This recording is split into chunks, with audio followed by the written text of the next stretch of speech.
Welcome in to the M&M Discipleship Podcast, where we discuss what it means to be a disciple of Christ. We aim to look for God in our daily lives, be in His Word, and strive to live out the teachings of Jesus. This is Michael Round, and as always, this is my co-host, Dakota Moody. Dakota, how you doing? I'm doing much better. I had a little sickness last week, and when I say a little sickness, I mean a lot of sickness. Don't exactly know what was going on, but was kind of struggling quite a bit. So glad to be back. Glad to be feeling back to normal health. Still going to potentially have to mute and cough a couple times because I still got some stuff going on, but I am pretty much back to 100%, and it feels much better to be alive right now than it did last I week. just I just think it's kind of funny. We kind of made an announcement that we plan to do this indefinitely, and then I feel like we haven't had consecutive weeks since we made that announcement. So because of sickness and traveling, whatever. But Yeah, for both of us, this summer was just nuts, like over the top. yeah. Had a lot going on, and then even when we didn't have stuff going on, then we had something that could pop up, whether it be at church or whether it be sickness or whether it be family oriented or just something has always Mm. come up. But hopefully we can get on a little bit more consistent of a schedule, hopefully. But I mean, you never know what life throws at us. But we continue to look forward to doing this podcast for you, hopefully just about every week whenever we get that opportunity. But just keep looking out for us every Monday. Well, and I would say too, I imagine most of you listeners are starting to get in more of a groove too as school gets back. And so hopefully your life is slowing down a little bit too. It's healthy to have those different seasons. Yes, and it has definitely been a season recently with summer and everything else. And I'd say, it's nice for everybody to kind of get back on track. I've started to see more members of the congregation who are now more regularly attending, and some people that we've missed for a while. It's been a really nice thing to have them back. The only thing I don't like about there being more structure and schedule is the fact that now there's school zones that I've got to look out for every morning on my way to work and on my way home from work. But Hmm. that's okay. Generally a good thing. Generally a good thing to look out for, yes. So just got to be on high alert for that. Definitely. So speaking of being on high alert, where is it that you have seen God recently, Dakota? Yeah, so I kind of just made mention of it a little bit, talking about the connections that you have with people, and when they're gone for a little while, it genuinely affects you. And there's certain people that are like that more than others. I want a little special shout out right now to Susan Haskell, who is one of our leading ladies here at this congregation. She's such a wonderful woman, and she just constantly, every time you see her, she will always give you loads of encouragement and love. And when she's not here, it it makes our time here just a little less. And people like that who God create, who put into this world, who give encouragements to me, not only as a preacher giving affirmation during the sermon, but also just before and after services, the amount of love that they radiate. We should all really strive for that. But the way that God creates certain special people that just overflow with that kind of love and encouragement, I think it really shows um, God in the lives of these people who are following after Him, and just have such love over in their heart that they overflow onto other people. And when they're not there, you can tell a difference. And that's really where I see God in that, and what He is doing in the lives of people to encourage and love. Oh, oh, oh, we've lost audio on you, Mike. Oh, No, you're I'm good. Sorry. That was my fault. It's always good when you come across people like that that are clear pluses in your Mhm. life. That's special that you have that. Absolutely. So what about you, Mike? Where have you seen God recently? We had a baptism Sunday afternoon, and it was just amazing how God was working in the lives of other people, and it's always amazing when you hear of things that you didn't know were going on, and we shouldn't always know what's going on. Like Jesus talks about not knowing our right hand what our right hand is doing, our left hand not knowing what our right hand is doing. And so it's, we're not going to know things, but when you hear of it and the fruit comes to the surface, it's really cool to see God working in the hearts and minds of other people. And so that was special. And I certainly hope that that young man really, um, gives his life to Christ and orients his life toward him. And it was a blessing to be a small part of that and seeing that. Mm, absolutely. Yeah, we don't, as you say, we're not always going to be aware of these things. We're never going to know all the things that are going on in the lives of people, the way that God is touching and working in the lives of everybody else. But I think that's so amazing where we can see God is that He has His hand in the lives of every person, and that's so Yes, hard to absolutely. even fathom that Yep. He does.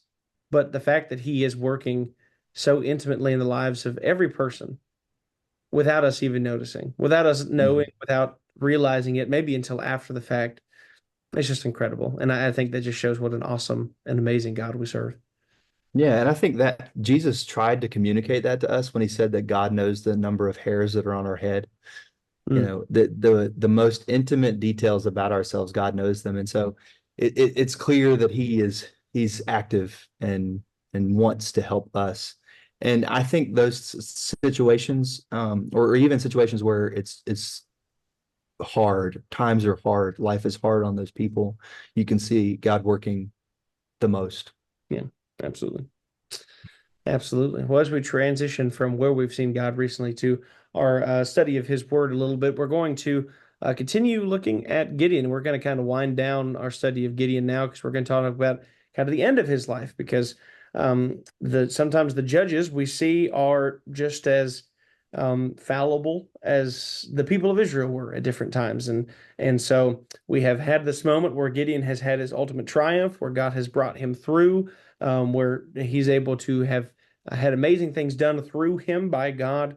We're going to see at the end of his life kind of what happens, and we see this judges cycle we talked about where God delivers, God does amazing things, and you hope they can remain faithful and prosperous, but things tend to start taking a turn a little bit towards the end of Gideon's life. So I'm going to go ahead and read verses 22 through 24. And this is in chapter 8 of Judges, and then read verse 27 to kind of give us an idea of what's going on. And then we're going to talk about it a little bit.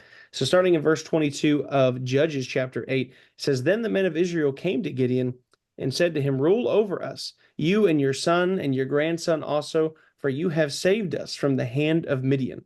Gideon said to them, I will not rule over you, and my sons will not rule over you. The Lord will rule over you. And things are going good at this point.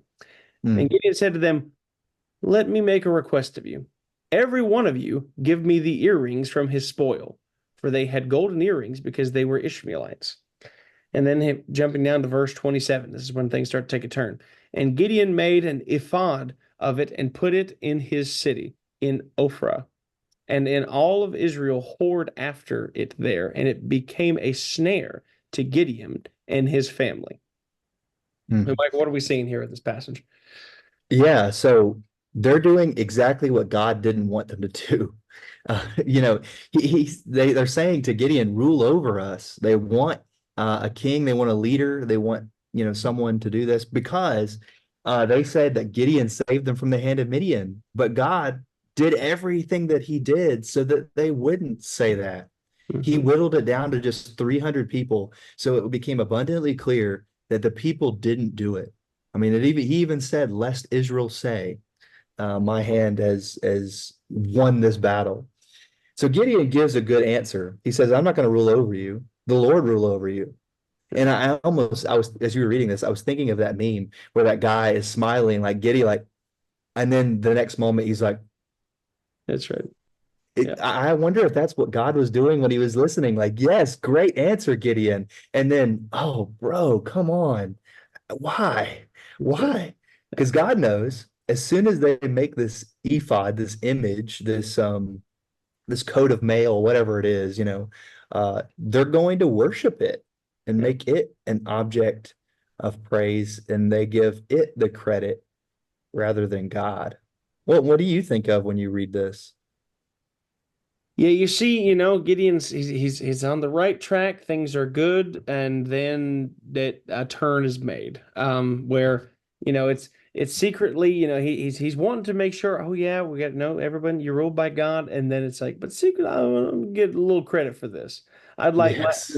I'd like a little credit for this. I want to do this, so we're gonna take all the gold here. We're gonna make this ephod, which I think is kind of an important symbol because it was supposed to be worn by the high priest as something established for Aaron originally in this way, and it's supposed to be the symbol of kind of the high priest and God's chosen, I guess, spiritual vessel at this point going forward. But now it's become a stumbling block because people are giving credit to the ephod, giving credit to the people who made it the spoils of war, rather than the God who won them, Yep. rather than the God that did the things that were needed to spare them and bring them out of this way. And we're told after that verse in verse 28 how not only do Israel long or lust after the ephod, but they also continue to go back to lusting after the worship of false gods, the Baals and those sorts, so that they again fall into the same things that happened as they were being brought out of these issues. They're putting themselves back into new issues because they were again turning from the God who delivered them, who had given them the land, who had done everything from them, had delivered them from their enemies yet again, and were turning back to the things that would eventually take them away from God. And I think this is an important thing to think about throughout the scriptures, in the fact that, man, if there's nothing that shows you that we're in need of Yes. Jesus, things like this will. Things like from the Exodus, from the people seeing the Red Sea part and then being brought through safely from the forces of Pharaoh, then immediately turning away from God, even though they saw God work in this wonderful way. We again see this here throughout the Judges, as God used Gideon to do this amazing thing, but we know that it was God who's the one who did it. And Mm. yet they've seen God's hand, and yet they still turn from him. There was never going to be a moment where God was going to do something so amazing for us that we would believe on our own. Mm. It was the fact that we needed Jesus, because we're never going to be able to do it on our own. We're always going to be in need of Christ, and that is why he had to come. There was never going to be a time when we were going to be able to ever fully get Mm. this and do this on our own. We were always going to be in need of Christ. Well, and two, I think we learned today as well that it's a short path from God getting all the glory and us Yeah. getting all the glory. We might think that some of these people that are so egotistical and self-absorbed, we might think that they are just some of the nastiest people, and it is ugly and it's hard to watch and it's hard to be around people that are that way. But I think time and time again, like you were saying with the Israelites, it's a short path Yeah. away from God getting the credit and us getting the credit. And then once we start giving ourselves the credit, we go into all other types of sins. And when we're that far away from God, there's no telling what we will get into. True. Um, yeah. So I mean, whether it's a financial mess or a sexual mess or a web of lies or whatever, when we're the center of our world, then that leads us in wrong places. That's right. It's a quick turn from us recognizing ourselves as the instrument of God's will, as compared to thinking that we are the reason Mm, for God's will yep, being done. And that can't be where we go. So absolutely. as we continue thinking on this, we're going to talk a little bit about what we've been reading recently. So, Michael, what is it that you have been reading recently? Picked up a new book from Lee Strobel, Is Eastro. God Real? Yeah, yeah, yeah. And it might feel strange seeing a preacher reading a book. Is God real? Well, I hope so. Uh, no, all kidding aside, I think stuff like that is really good to read because it's important to get some of the reasons behind why you believe what you believe. Toward the beginning, he interviews Dr. William Lane Craig, and he shares one of his arguments for God, the Callum argument. It's an old argument, a thousand-year old or more. There was this old teacher by the name of Al-Ghazali who shared and formulated this argument. And he said the argument has three steps. Whatever begins to exist has a cause. The universe began to exist, therefore, the universe has a cause.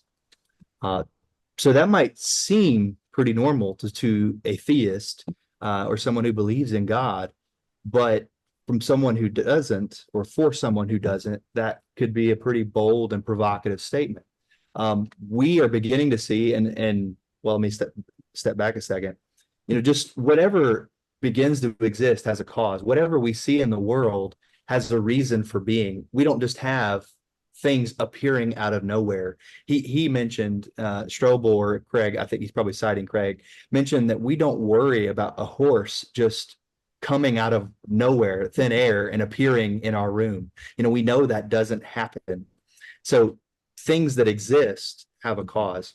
They began to exist. And what's interesting to me is how scientists are beginning to all agree that the universe had a time where it began to exist. It's often described as the Big Bang.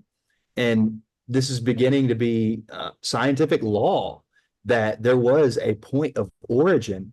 And so if there was a Big Bang where our universe did not exist and now it existed, and it was all this matter and energy exploding, well, if we agree on that, then there must be some kind of cause behind it, because things that exist and began to exist do not do that without a cause. So this leads us to an understanding that there must be something bigger than our universe. There must be some cause, capital C. So for us as Christians, obviously, we believe in a creator God. But it's a way to maybe have a foot in the door to someone who doesn't believe in God. And so look it up for yourself. It's interesting. It's Kalam, the Kalam argument, and you might find some good things to read and learn about there. If you're interested a little bit more in William Lane Craig has a little bit of he's got a Facebook page. I know he's got other things as well. It's called Reasonable Faith. He does a great job with apologetics, and he's got a video specifically. I think it's like a 5 minute or less video on the Kalam cosmological argument. You can kind of see it explained with visuals and things like that. And if you're interested in that, I think you can look that up.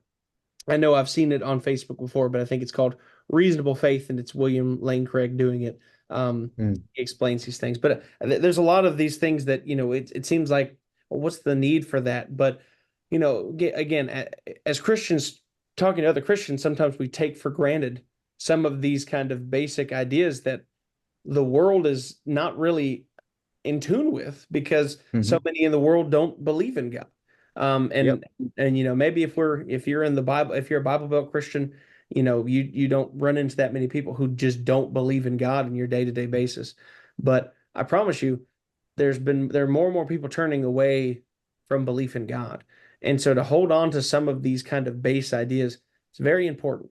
And so just to have some of these things in your back pocket can be a good thing. And you don't have to go so deeply into it. You don't have to know it's called the Kalam cosmological argument and things like that.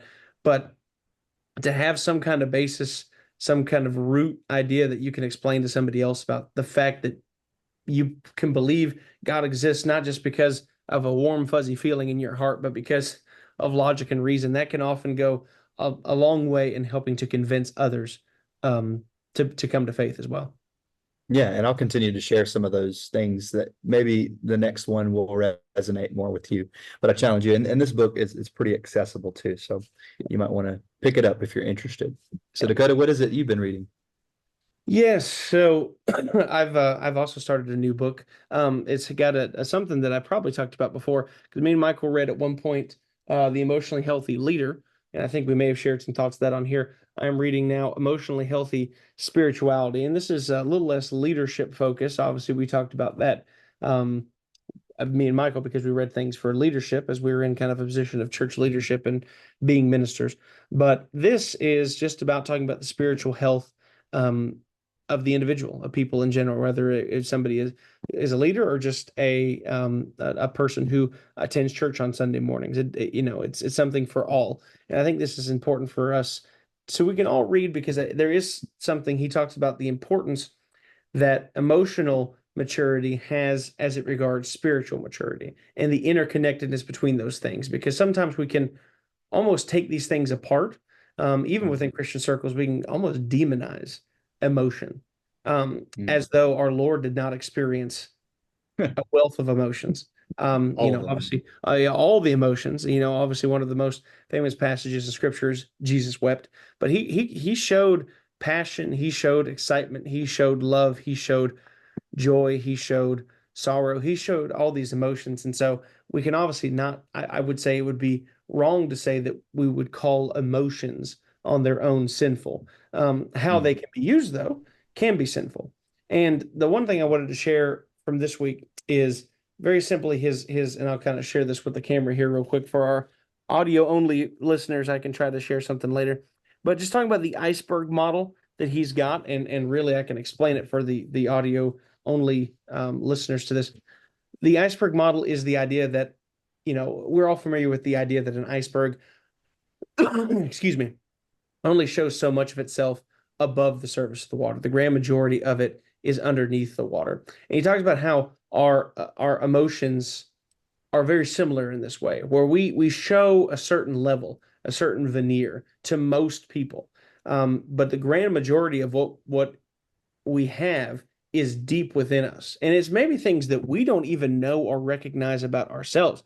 They're hidden, maybe even in the deepest levels, from even ourselves, where our own Mm. emotions are. And if we are not self aware, especially, we miss out on a lot of maybe what our emotional state actually is. And so Mm. bringing light to the deepest parts, and that's why literally the cover of the book has this iceberg on it. The idea that we need to look at the deepest parts, become self aware, understanding where our emotional health is, can so affect our spirituality. Because he opened with the story about him as a minister having a conversation with somebody who wanted to reach out to him.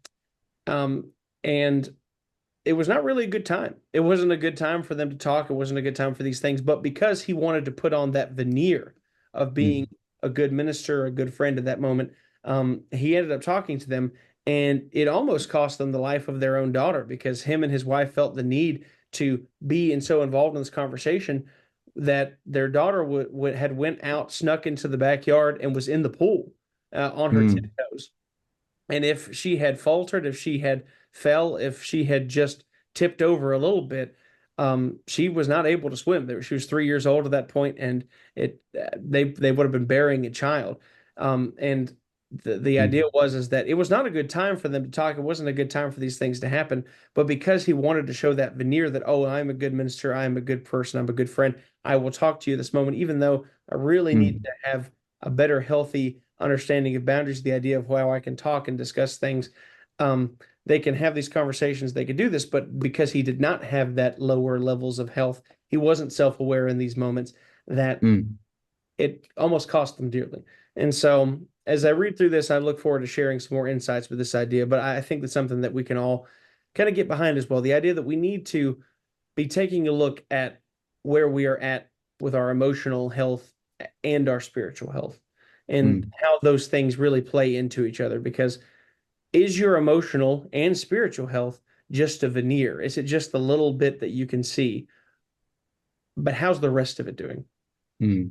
Mhm. How is everything below the surface doing? Because whatever's ended up going below the surface, what's in our hearts, you could even say, it will eventually bubble to the surface, maybe in the moments when you want it least to happen. And I can promise you at the simplest part at the end of the day, bubbling below the surface will be revealed one day when we stand before the throne.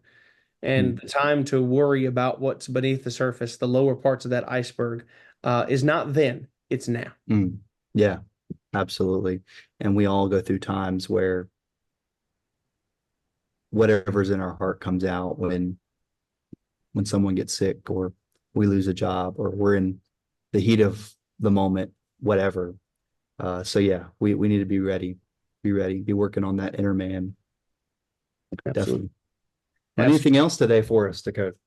Nope. I think that should be it for today's M&M Discipleship Podcast. We want to thank you all so much for joining us. As always, we really hope you enjoyed this time. And if you also enjoyed this time, please make sure to tell your friends about it. Tell other people about it who may be searching for some more Christian content in a world that is so filled with every form of content that there is, a lot of them trying to lead us away from the Lord.